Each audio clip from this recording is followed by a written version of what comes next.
In this video, we will be looking at one or two questions from JAMB and WAEC past questions.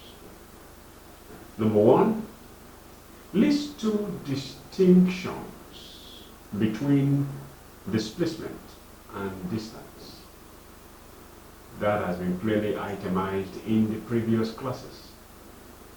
First, you must understand that distance is a scalar quantity, while displacement is a vector quantity.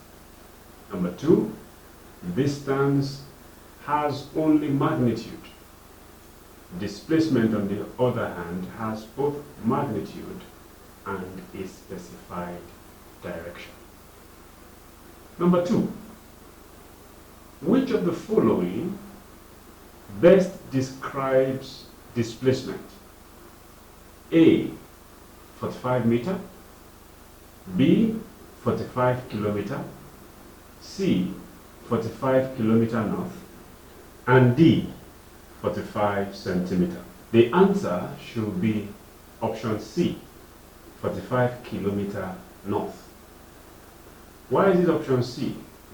45 kilometer is the magnitude of the distance, but it is specified in the northern direction, which beautifully suits into the definition of displacement, which says it has both magnitude and direction. That will be all. Please check up the advisory notes and endeavor to practice more questions relating to this topic.